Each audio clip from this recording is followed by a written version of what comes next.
ओम गणगणपते नमः। ओम गणगणपते नमः। ओम गणगणपते नमः। ओम नमः शिवाय। यति के अंत्येष्टि कर्म की दशा पर्यंत विधि का वर्णन। वामदेव जी बोले, जो मुक्ति यति हैं उनके शरीर का दाह कर्म नहीं होता, मरने पर उनके शरीर को गाड़ दिया जाता है, यह मैंने सुना है।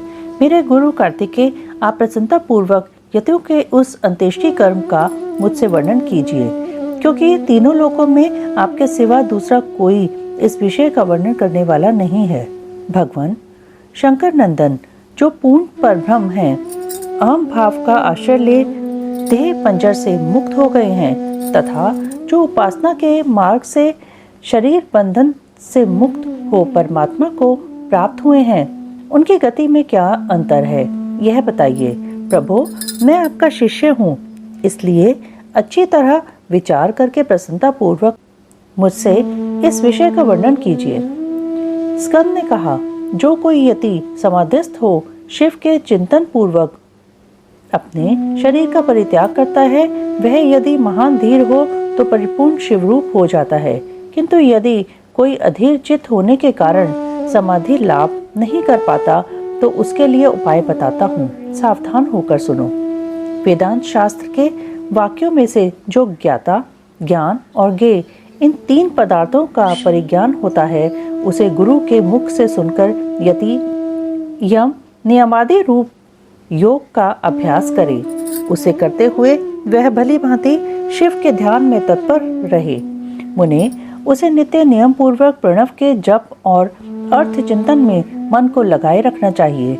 मुने, यदि देह की दुर्बलता के कारण धीरता धारण करने में असमर्थ यति निष्काम भाव से शिव का स्मरण करके अपने जीर्ण शरीर को त्याग दे, तो भगवान सदाशिव के अनुग्रह से नंदी के भेजे हुए विख्यात 5 अतिवाहिक देवता आते हैं। उनमें से कोई तो अग्नि का अभिमानी, कोई ज्योति पुंज स्वरूप, कोई दिनाभिमानी, कोई शुक्ल पक्षाभिमानी और कोई उत्तरायण का अभिमानी होता है। ये पांचों सब प्राणियों पर अनुग्रह करने में तत्पर रहते हैं।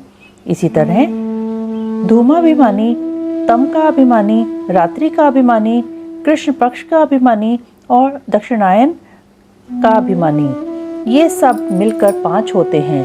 ये पांचों विख्यात देवता दक्षिण मार्ग में प्रसिद्ध हैं। महामुने वामदेव, अब तुम उन सब देवताओं की वृत्ति का वर्णन सुनो।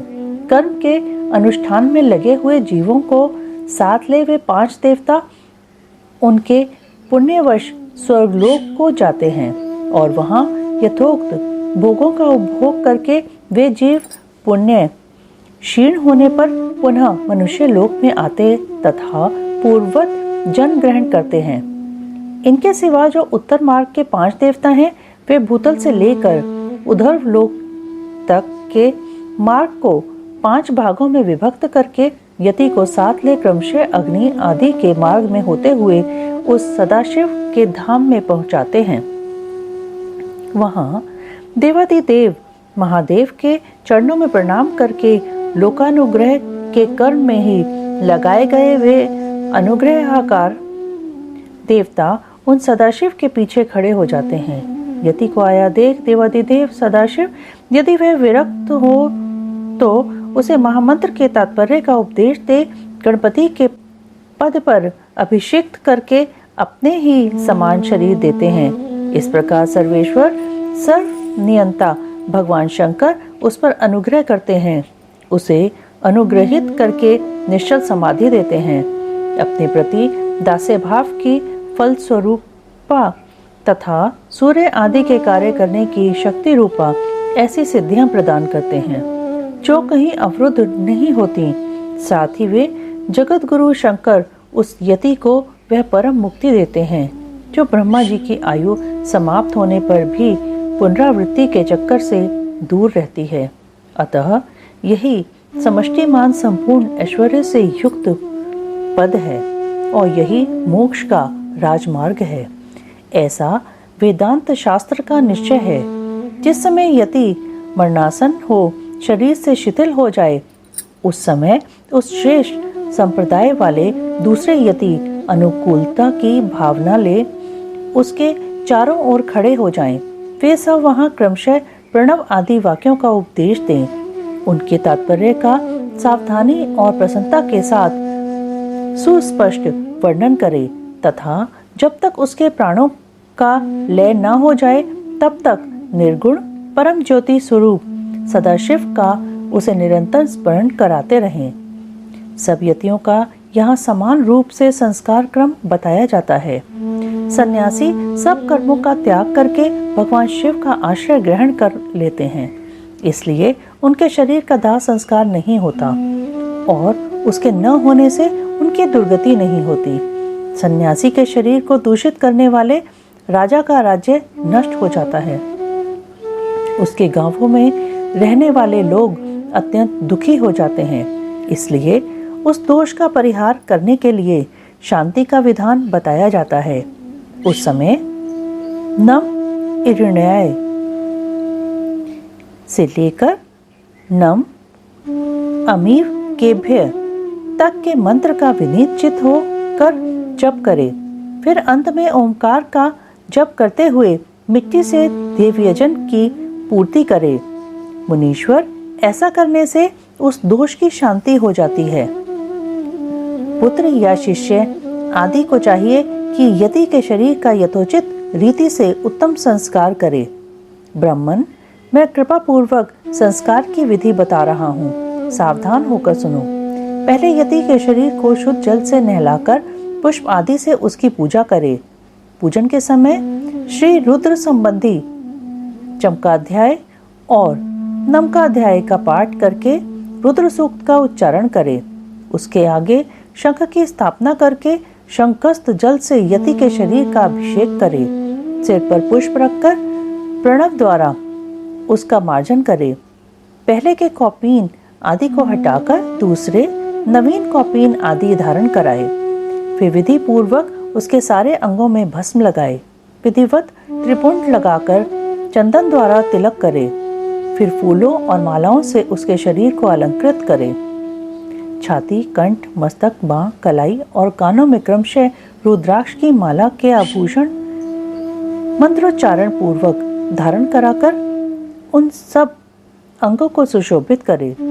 फिर धूप देकर उस शरीर को उठाए और विमान के ऊपर रखकर ईशानादि पंच ब्रह्ममय रमणीय रथ पर स्थापित करे।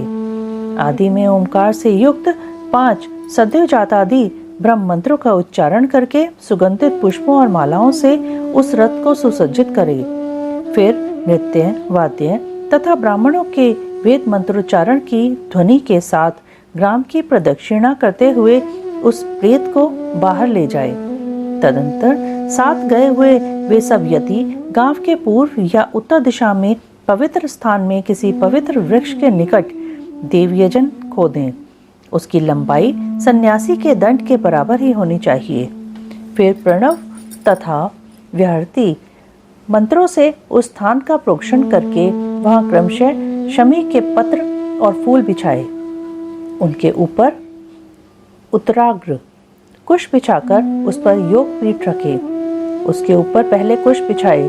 कुशों के ऊपर मृगचर्म तथा उसके भी ऊपर वस्त्र बिछाकर प्रणव सहित सद्योजातादि पंच ब्रह्म मंत्रों का पाठ करते हुए पंचगव्यों द्वारा उस शव का प्रोक्षण करे। तत्पश्चात रुद्र सूक्त एवं प्रणव का उच्चारण करते हुए शंख के जल से उसका अभिषेक करके उसके मस्तक पर फूल डाले। शिष्य आदि संस्कार कर्ता पुरुष वहां गए हुए मृत यति के अनुकूल भाव रखते हुए शिव का चिंतन करता रहे। तदंतर ओंकार का उच्चारण और स्वस्ति वाचन करके उस शव को उठाकर गड्ढे के भीतर योगासन पर इस तरह बिठाए जिससे उसका मुख पूर्व दिशा की ओर रहे। फिर चंदन पुष्प से अलंकृत करके उसे धूप और गुगल की सुगंध दे।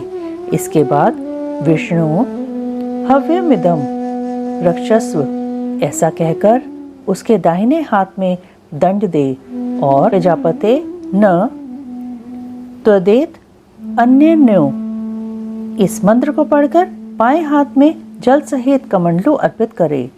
फिर ब्रह्म यज्ञानम प्रथमम इस मंत्र से उसके मस्तक का स्पर्श करके दोनों बाहों के स्पर्श पूर्वक रुद्र सूक्त का जप करे। तत्पश्चात मानो महांत मुत इत्यादि 4 मंत्रों को पढ़कर नारियल के द्वारा यति के शव के मस्तक का भेदन करे। इसके बाद उस गड्ढे को पाट दे। फिर उस स्थान का स्पर्श करके अनन्य चित्त से 5 ब्रह्म मंत्रों का जप करे। तदंतर यो देवानाम प्रथमम पुरस्तात् से लेकर तस्य प्रकृति लीनस्य य पर स महेश्वर तक महानारायणोपनिषद के मंत्रों का जप करके संसार रूपी रोग के भेषज, सर्वज्ञ, स्वतंत्र तथा सब पर अनुग्रह करने वाले उमा सहित महादेव जी का चिंतन एवं पूजन करे।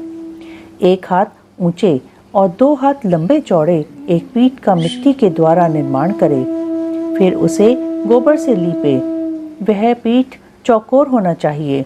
उसके मध्य भाग में उमा महेश्वर को स्थापित करके गंध, अक्षत, सुगंधित पुष्प, बिलपत्र और तुलसी दलों से उनकी पूजा करे। तत्पश्चात प्रणव से धूप और दीप निवेदन करे। फिर दूध और हविष्य का नैवेद्य लगाकर 5 बार परिक्रमा करके नमस्कार करे। फिर 12 बार प्रणव का जप करके प्रणाम करे। तदंतर ब्रह्मीभूत यति की तृप्ति के लिए नारायण पूजन, बलिदान, घृत दीपदान का संकल्प करके गर्त के ऊपर मृण्मय लिंग बनाकर पुरुष सूक्त से पूजा करके घृत मिश्रित पायस की बलि दे। घी का दीपक जला पायस बलि को जल में डाल दे। तत्पश्चात दिशा विदिशाओं के क्रम से प्रणव के उच्चारण पूर्वक ओम ब्रह्मणे नमः इस मंत्र से ब्रह्मीभूत यति के लिए शंख से 8 बार अर्घजल दे। इस प्रकार 10 दिनों तक करता रहे। मुनिश्रेष्ठ, यह दशाहत की विधि तुम्हें बताई गई। अब यतियों के एकादशा की विधि सुनो। यति के लिए एकादशा कृत्य का वर्णन। स्कंजी कहते हैं, वामदेव, यति का एकादशा प्राप्त होने पर जो विधि बताई गई है उसका मैं तुम्हारे स्नेहवश वर्णन करता हूँ।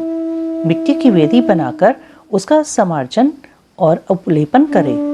तत्पश्चात पुण्यावान जन पूर्वक प्रोक्षण करके पश्चिम से लेकर पूर्व की ओर 5 मंडल बनाए और स्वयं श्राद्धकर्ता उत्तराभिमुख बैठकर कार्य करे। प्रदेश मात्र लंबा चौड़ा चौकोर मंडल बनाकर उसके मध्य में बिंदु, उसके ऊपर त्रिकोण मंडल, उसके ऊपर षटकोण मंडल और उसके ऊपर गोल मंडल बनावे। फिर अपने सामने शंख की स्थापना करके पूजा के लिए बताई हुई पद्धति के क्रम से आचमन, प्राणायाम एवं संकल्प करके पूर्वोक्त 5 आतिवाहिक देवताओं का देवेश्वरी देवियों के रूप में पूजन करे। उत्तर ओर आसन के लिए कुश डालकर जल का स्पर्श करे। पश्चिम से आरंभ करके पूर्व पर्यंत जो मंडल बताए गए हैं उनके भीतर पीठ के रूप में पुष्प रखे और उन पुष्पों पर क्रमशः उक्त 5 देवियों का आवाहन करे। पहले अग्नि पुंज स्वरूपिणी आतिवाहिक देवी का आवाहन करते हुए इस प्रकार कहे, ओम ह्रीं अग्नि रूपा मातिवाहिक देवताम आवाहयामि नमः। इस प्रकार सर्वत्र वाक्य योजना और भावना करे। इस तरह 5 देवियों का आवाहन करके प्रत्येक के लिए आदर पूर्वक स्थापना आदि मुद्राओं का प्रदर्शन करे। तत्पश्चात ह्राम, ह्रीं, ह्रूम, ह्रैम, ह्रौम, ह्रः इन 20 मंत्रों द्वारा शगन्यास और करन्यास करे। इसके बाद उन देवियों का इस प्रकार ध्यान करना चाहिए। उन सबके 4-4 हाथ हैं। उनमें से 2 हाथ में वे पाश और अंकुश धारण करती हैं तथा शेष 2 हाथों में अभय और वरद मुद्राएं हैं। उनकी अंग कांति चंद्र कांति मणि के समान है। लाल अंगूठियों की प्रभा से उन्होंने संपूर्ण दिशाओं के मुख मंडल को रंग दिया है। वे लाल वस्त्र धारण करती हैं। उनके हाथ और पैर कमलों के समान शोभा पाते हैं। 3 नेत्रों से सुशोभित मुख रूपी पूर्ण चंद्रमा की छटा से वे मन को मोह लेती हैं। माणिक्य निर्मित मुकुटों से उपधासित चंद्रलेखा उनके सीमंत को विभूषित कर रही है। कपोलों पर रत्नमय कुंडल झलमला रहे हैं। उनके उरोज पीन तथा उन्नत हैं। हार, केयूर, कड़े और करधनी की लड़ियों से विभूषित होने के कारण वे बड़ी मनोहारिणी जान पड़ती हैं। उनका कटी भाग प्रकृश और नितंब स्थूल है। उनके अंग लाल रंग के दिव्य वस्त्रों से आच्छादित हैं। चरणार विंदों में माणिक्य निर्मित पायजेबों की झनकार होती रहती है। पैरों की अंगुलियों में बिच्छुओं की पंक्ति अत्यंत सुंदर एवं मनोहर है। यदि अनुग्रह मुर्दे के समान मूर्तिमान हो तो उससे क्या सिद्ध हो सकता है। इसलिए वे देवियां महेश्वर की भांति शक्यात्मक मूर्ति वाले अनुग्रह से संपन्न हैं।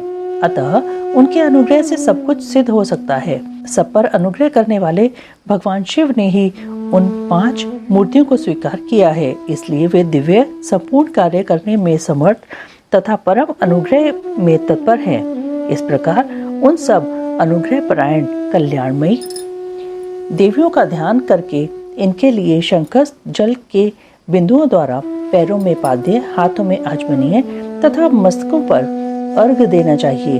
तदंतर शंख के जल की बूंदों से उनका स्नान कर्म संपन्न कराना चाहिए। स्नान के पश्चात दिव्य लाल रंग के वस्त्र और उत्तरीय अर्पित करे, बहुमूल्य मुकुट एवं आभूषण दे। तत्पश्चात सुगंधित चंदन, अत्यंत सुंदर अक्षत तथा उत्तम गंध से युक्त मनोहर पुष्प चढ़ाए। अत्यंत सुगंधित धूप और घी की बत्ती से युक्त दीपक निवेदन करे। इन सब वस्तुओं को अर्पण करते समय आरंभ में ओम ह्रीम का प्रयोग करके फिर समर्पयामि नमः बोलना चाहिए। ओम ह्रीम अगन्यादि रूपाभ्य पंचदेवीभ्य दीपम समर्पयामि नमः। इसी तरह अन्य उपचारों को अर्पित करते समय वाक्योजना कर लेनी चाहिए। दीप समर्पण के पश्चात हाथ जोड़कर प्रत्येक देवी के लिए पृथक पृथक केले के पत्ते पर पूरा सुवासित नैवेद्य रखे। वह नैवेद्य घी, शक्कर और मधु से मिश्रित खीर, पुआ, केले के फल और गुड़ आदि के रूप में होना चाहिए। भूर्भुवः स्वाहा बोलकर उसका प्रोक्षण आदि संस्कार करे। फिर ओम ह्रीम स्वाहा नैवेद्यम नैवेद्यामि नमः बोलकर नैवेद्य समर्पण के पश्चात ओम ह्रीम नैवेद्यांते आचमनार्थम नियम समर्पयामि नमः कहते हुए बड़े प्रेम से जल पर अर्पित करे। मुनिश्रेष्ठ तत्पश्चात प्रसन्नता पूर्वक नैवेद्य को पूर्व दिशा में हटा दे और उस स्थान को शुद्ध करके कुल्ला, आचमन तथा अर्घ के लिए जल दे। फिर तांबूल, धूप और दीप देकर परिक्रमा एवं नमस्कार करके मस्तक पर हाथ जोड़ इन सब देवियों से इस प्रकार प्रार्थना करें। हे श्री माताओं, आप अत्यंत प्रसन्न हो। शिवपद की अभिलाषा रखने वाले इस यति को परमेश्वर के चरणार विंदों में रख दें और इसके लिए अपनी स्वीकृति दें। इस प्रकार प्रार्थना करके उन सबका वे जैसे आई थीं उसी तरह विदा देकर विसर्जन कर दे और उनका प्रसाद लेकर कुमारी कन्याओं को बांट दे या गौओं को खिला दे अथवा जल में डाल दे। इनके सिवा और कहीं किसी प्रकार भी न डाले। यहीं पार्वण करे। यदि के लिए कहीं भी एकोदिष्ट श्राद्ध का विधान नहीं है। यहाँ पार्वण श्राद्ध के लिए जो नियम है उसे मैं बता रहा हूँ। श्राद्धकर्ता पुरुष स्नान करके प्राणायाम करे, यज्ञोपवीत पहन सावधान हो, हाथ में पवित्री धारण करके देश काल का कीर्तन करने के पश्चात मैं इस पुण्यतिथि को पार्वण श्राद्ध करूंगा।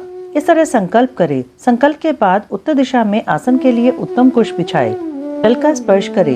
उन आसनों पर दृढ़ता पूर्वक उत्तम व्रत का पालन करने वाले 4 शिव भक्त ब्राह्मणों को बुलाकर भक्ति भाव से बिठाए। वे ब्राह्मण उपटन लगाकर स्नान किए होने चाहिए। उनमें से एक ब्राह्मण से कहे, आप विश्वदेव के लिए यहाँ श्राद्ध ग्रहण करने की कृपा करें। इसी तरह दूसरे से आत्मा के लिए, तीसरे से अंतरात्मा के लिए और चौथे से परमात्मा के लिए श्राद्ध ग्रहण करने की प्रार्थना करके श्राद्धकर्ता यदि श्रद्धा और आदर पूर्वक उन सब का यथोचित रूप से वर्णन करे। फिर उन सब के पैर धोकर उन्हें पूर्वाभिमुख बिठाए और गंध आदि से अलंकृत करके शिव के सम्मुख भोजन कराए। तदंतर वहां गोबर से भूमि को लीप कर पूर्वाग्र कुश बिछाए और प्राणायाम पूर्वक पिंडदान के लिए संकल्प करके 3 मंडलों की पूजा करे। इसके बाद पहले पिंड को हाथ में ले आत्मने इमं पिंडम ददामि ऐसा कहकर उस पिंड को प्रथम मंडल में दे दे। तत्पश्चात दूसरे पिंड को अंतरात्मने इमं पिंडम ददामि कहकर दूसरे मंडल में दे दे। फिर तीसरे पिंड को परमात्मने इमं पिंडम ददामि कहकर तीसरे मंडल में अर्पित करे। इस तरह भक्ति भाव से विधि पूर्वक पिंड और कुशोदक दे। तत्पश्चात उठकर परिक्रमा और नमस्कार करे। तदंतर ब्राह्मणों को विधिवत दक्षिणा दे। उसी जगह और उसी दिन नारायण बलि करे। रक्षा के लिए ही सर्वत्र श्री विष्णु की पूजा का विधान है। अतः विष्णु की महापूजा करे और खीर का नैवेद्य लगाए। इसके बाद वेदों के पारंगत 12 विद्वानों ब्राह्मणों को बुलाकर केशव आदि नाम मंत्रों द्वारा गंध पुष्प और अक्षत आदि से उनकी पूजा करे। उनके लिए विधि पूर्वक जूता छाता और वस्त्र आदि दे। अत्यंत भक्ति से भांति भांति के शुभ वचन कहकर उन्हें संतोष दे। फिर पूर्वाग्र कुशों को बिछाकर ओम भू स्वाहा, ओम भुवः स्वाहा, ओम सुवः स्वाहा ऐसा उच्चारण करके पृथ्वी पर खीर की बलि दे। मुनीश्वर, यह मैंने एकादशा की विधि बताई है। अब द्वादशा की विधि बताता हूँ, आदर पूर्वक सुनो। यति के द्वादशा कृत्य का वर्णन, स्कंद और वामदेव का कैलाश पर्वत पर जाना तथा सूर्य के द्वारा इस संहिता का उपसंहार।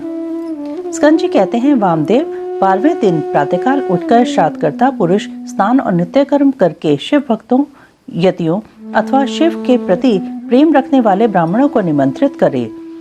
मध्याह्न काल में स्नान करके पवित्र हुए उन ब्राह्मणों को बुलाकर भक्ति भाव से विधि पूर्वक भांति भांति के स्वादिष्ट अन्न भोजन कराए। फिर परमेश्वर के निकट बिठाकर पंचावरण पद्धति से उनका पूजन करे। तत्पश्चात मौन भाव से प्राणायाम करके देश काल आदि के कीर्तन पूर्वक महान संकल्प की प्रणाली के अनुसार संकल्प करते हुए अस्मत् गुरोरी पूजाम करिष्ये ऐसा कहकर कुशों का स्पर्श करे। फिर ब्राह्मणों के पैर धोकर आचमन करके श्राद्धकर्ता मौन रहे और भस्म से विभूषित उन ब्राह्मणों को पूर्वाभिमुख आसन पर बिठाए। वहाँ सदाशिव आदि के क्रम से उन 8 ब्राह्मणों का बड़े आदर के साथ चिंतन करे, अर्थात उन्हें सदाशिव आदि का स्वरूप माने। उन्हें अन्य 4 ब्राह्मणों का भी 4 गुरुओं के रूप में चिंतन करे। चारों गुरु ये हैं, गुरु, परम गुरु, परात्पर गुरु और परमेष्ठी गुरु।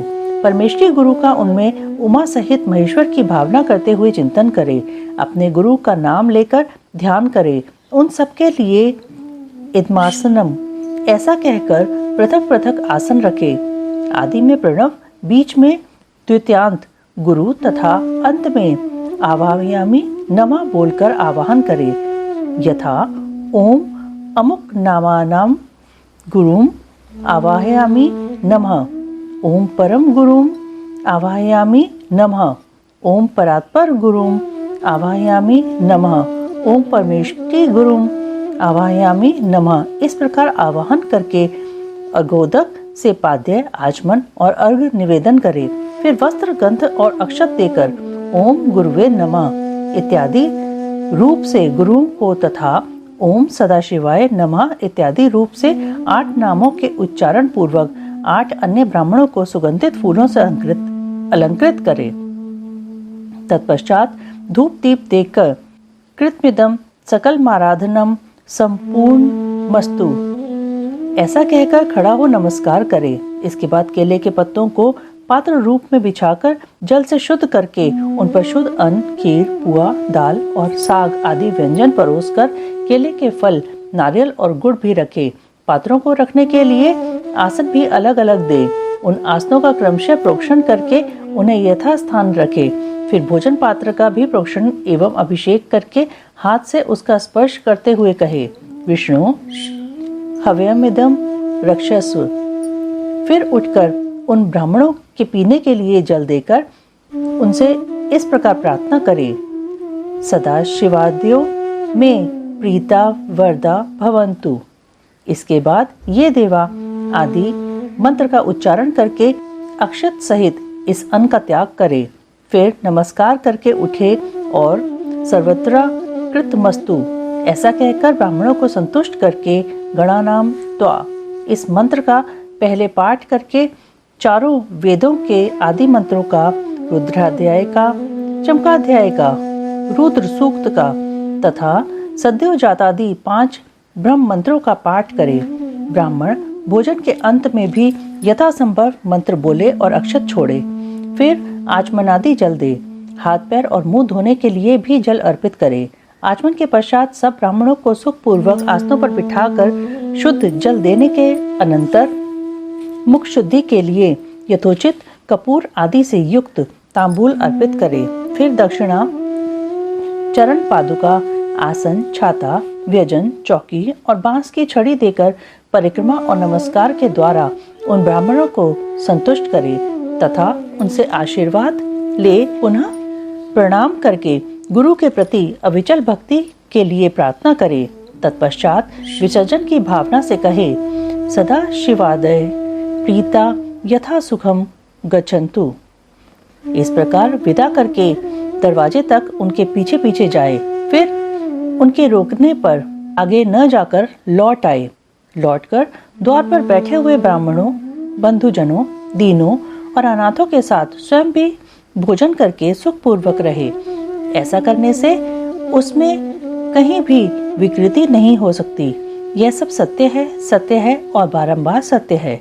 इस प्रकार प्रतिवर्ष गुरु की उत्तम आराधना करने वाला शिष्य इस लोक में महान भोगों का उपभोग करके अंत में शिवलोक को प्राप्त कर लेता है।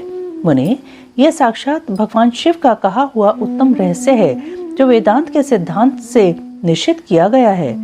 तुमने मुझसे जो कुछ सुना है उसे विद्वान पुरुष तुम्हारा ही मत कहेंगे। अतः यदि इसी मार्ग से चलकर शिवो अहम अस्मि इस रूप में आत्मस्वरूप शिव की भावना करता हुआ शिव रूप हो जाता है। सूत जी कहते हैं, इस प्रकार मुनीश्वर वामदेव को उपदेश देकर दिव्य ज्ञानदाता गुरु देवेश्वर कार्तिकेय पिता माता के सर्वदेव वंदित चरणारविंदों का चिंतन करते हुए अनेक शिखरों से आवृत शोभाशाली एवं परम आश्चर्यमय कैलाश शिखर को चले गए।